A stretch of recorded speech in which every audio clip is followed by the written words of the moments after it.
Welcome to Doing the Work, a Naples Integrated Recovery podcast.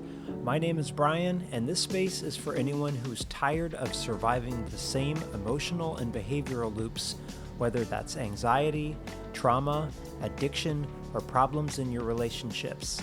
Around here, we cut the surface level advice and sugarcoating, no platitudes or bumper sticker wisdom. We focus on clarity, responsibility, emotional discipline, and the courage to look at yourself honestly so that you can stop repeating old patterns and start living with intention instead of reaction. Let's get into it. Good morning. Today I wanted to talk about dogs and why are they so freaking happy? If you've been listening, then you know I talk here and there about neuroscience and try to keep it semi-layman's terms or not grad school jargony. But I share with clients that even though I wake up really early in the morning, usually like 5-6 in the morning, I am like just a gross human being for the first half hour. I need probably way more caffeine than I should have. And every day my pit bull greets me. Several years ago, she used to like jump in the bed and terrorize us as she would wake up. Now she kind of puts her paws up there and I can hear her wiggling like with excitement, but trying to restrain herself. Man, my partner also has this golden retriever energy, just so happy in the morning, and I just wake up like angry at the world. But then I get my head on right. So today I wanted to talk about why are dogs so freaking happy. And if you watch a dog for like 5 minutes, you'll see a nervous system that's usually pretty stable. Wake up, stretch, real excited to just kill a bowl of food in 2 seconds. Well, at least a pit bull or a lab does. Go for a walk, smell everything, pee on every plant that you see, eat again, take a nap, lay in the sun. There's excitement that when they see the leash, or if you say, do you want to, and then like they start running around in a circle, enthusiasm that human beings don't usually have. They are curious about everything they smell.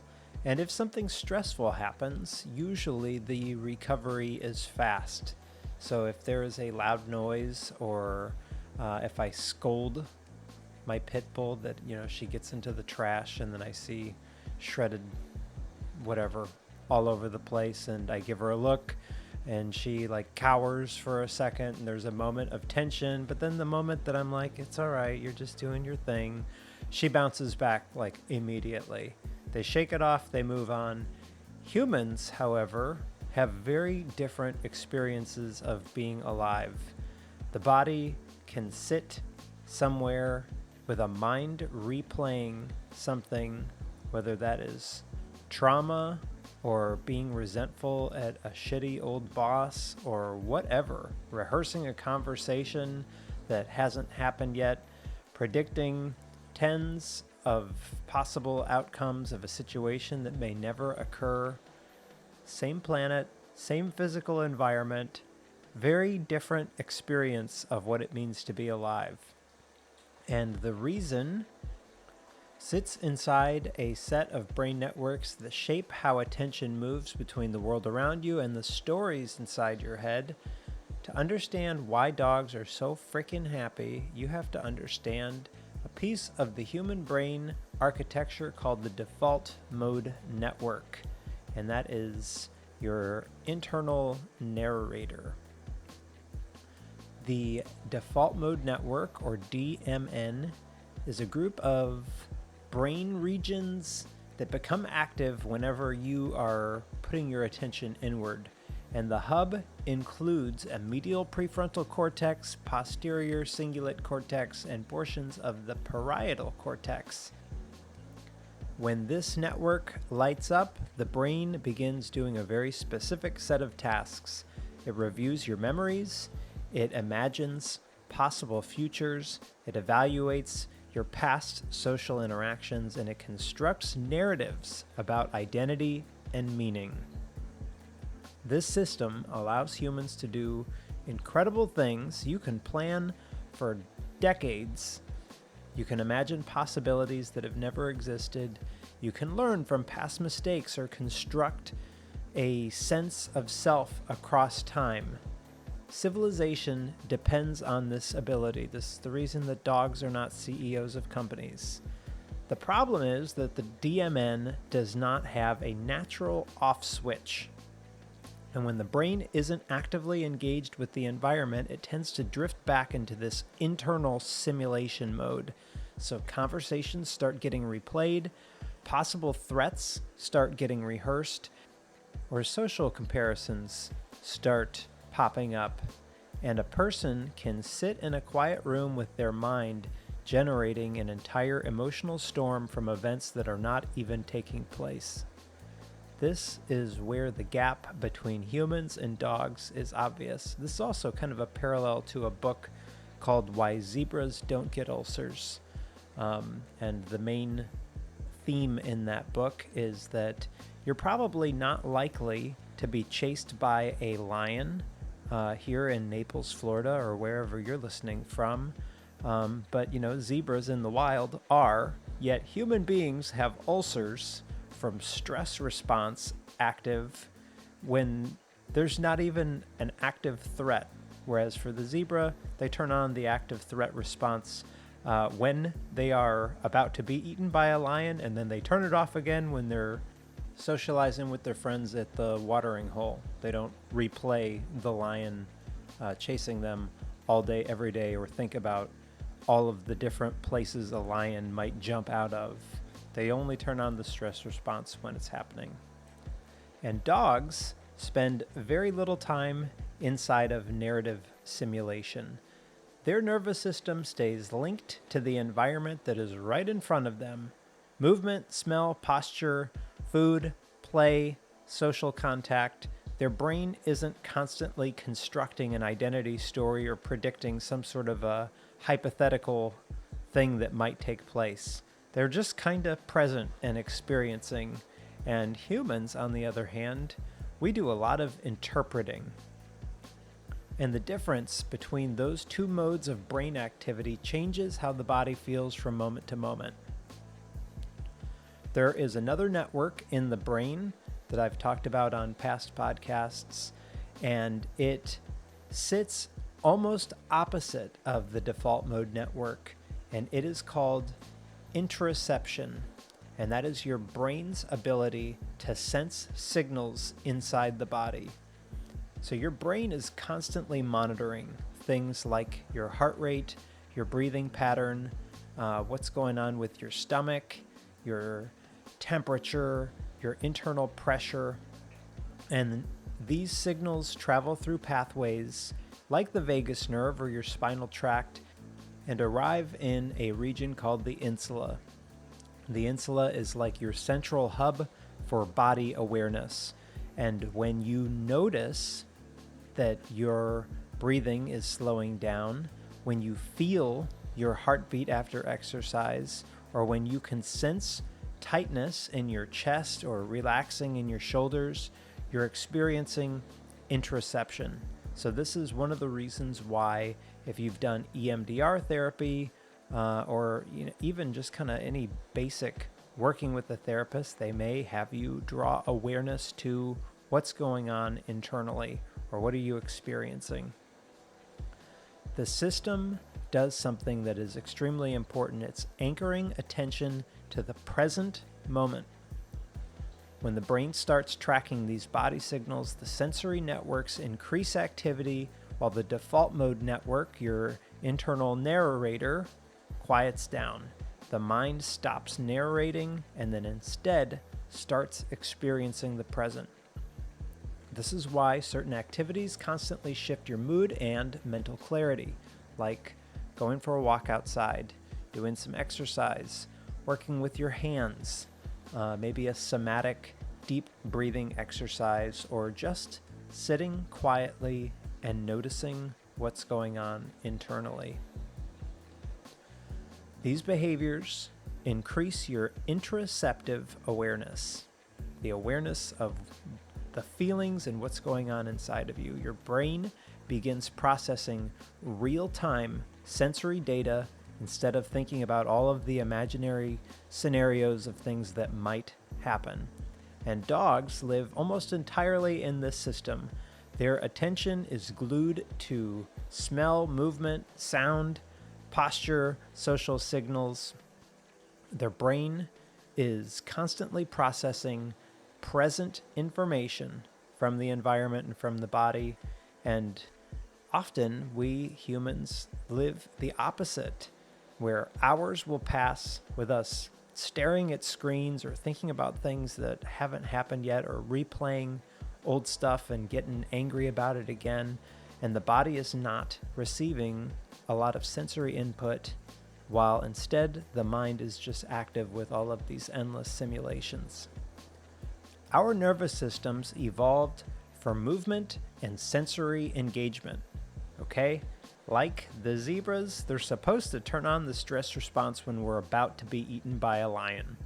But when those signals disappear, the brain starts to fill in the gap with all of these internal stories, and that's where a lot of modern stress takes place. When the default mode network is running constantly, several patterns emerge. Your brain, it's exceptional at comparison. So social status, personal success, perceived failures. The prefrontal cortex is constantly evaluating where you stand relative to other people. Second, the brain starts rehearsing possible threats. So imagined arguments, career risk, financial worry, health concerns, even if nothing dangerous is happening, even if you're not facing a doctor who's actually saying, yep, it's the big C. The nervous system just starts preparing as if, what if that does happen? Third, memory replay increases emotional intensity. So I have heard, I don't even know if this is actually accurate or not, but in AA, they say that resentment, that word is based on Latin. Well, who knows if some old AA just made this up, but that resent is supposed to be allegedly comes from the word like to re-feel from the Latin. And that is something that often takes place, right? If you sit and think about a shitty old boss who really treated you poorly, you can get yourself so worked up and so angry thinking about it again that it's almost like you're re-experiencing it.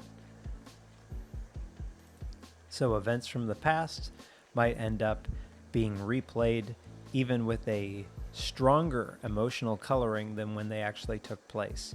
And all of this happens without the body even moving. You know, you're just sitting somewhere replaying all of this stuff. And from a neuroscience perspective, the brain evolved expecting a constant flow of sensory input, like dogs, movement through the environment, social interaction, physical effort, sunlight, temperature changes. And if those things are absent, then the brain starts to fill in the gaps. Now, I don't know about you, but I have a unreliable narrator sometimes that really requires an executive override, because sometimes it's just kind of like the shitty committee. Like, there's like the cartoon with an angel or a demon or devil on the two shoulders. And do you ever have just 5 shitty ones that just are all not helpful at all? And you're like, where's the good one? Is there... I think there was a Looney Tunes or something where there was the devil on one shoulder and he was like, hey, where's the other guy? And the angel was like stuck in traffic somewhere. Sometimes I feel like that's my internal monologue, like 3 to 5 bad ones. And I'm like, where's the good one? But dogs don't really experience that.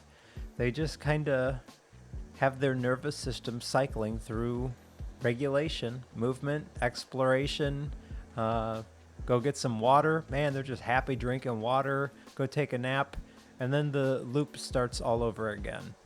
So, typical dog day pattern: walk, sniff, play, nap, repeat. Every step in that loop is mood regulating. And think about this, that movement increases dopamine, it clears your stress hormones. Exploration activates curiosity circuits in the brain. Social contact releases oxytocin, and rest is good for your metabolic balance. They do this cycle all day, and humans compress all of these regulatory signals into small pieces of time. Maybe like I'll meditate for 5 minutes and then be stressed for the rest of the entire day. Or you might take a walk for 20 minutes in the morning and then screen time for 12 hours. The nervous system never gets to complete the loop, and then the brain can stay stuck in that simulation mode. So, how do you become doggone happy? Well, dogs are happy because their nervous system is constantly cycling through behaviors that regulate their brain chemistry and attention: movement, curiosity, connection, rest. And humans can access the same regulatory states if the attention shifts back into the body and the environment instead of letting the DMN run.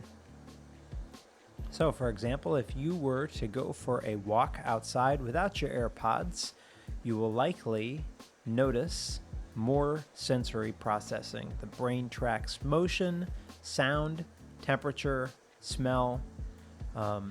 Exercise activates motor circuits, and it also quiets your rumination networks. Hands-on tasks like gardening or cooking can also narrow your attention or increase your interoceptive signals. Face-to-face conversations can activate bonding systems that release oxytocin. And each of these activities shifts your brain away from that internal narrative simulation and into real-time experience. The default mode network, DMN, decreases activity. The body becomes the anchor again. In other words, the brain returns to the mode that dogs live in most of the time. Humans have the extraordinary ability to imagine the future, reflect on the past, and that is what has built culture, technology, science, and art. But at the same time, that same nervous system runs on a biological system that evolved way before modern life. Those systems expect movement, sunlight, sensory novelty, and connection. And if those signals arrive regularly, then our brain is stabilized. But when they are gone, then the brain starts to fill in the gap with endless simulations. Dogs bypass this by staying connected to the environment. They chase the smells, they greet people with enthusiasm, they nap if they're tired, and they move if the energy comes back. The nervous system is just naturally cycling with engagement and rest. We can move closer to that pattern by shifting attention back to the body and the world around us. Less time narrating internally, more time experiencing it. So, move, explore, connect with others, rest, wake up tomorrow and do it again. That is doing the work. Thanks for spending the time with me. If you found this episode helpful, please share it with somebody who may need to hear it. Be kind to yourself, be kind to others around you. Remember that we're all doing the best that we can with the tools that we currently have, and we are all capable of growing past them. If you'd like to reach out or connect, send me an email, brian@naplesintegratedrecovery.com. I hope to hear from you there. And in the meantime, thanks again for listening, and I'll see you on the next one.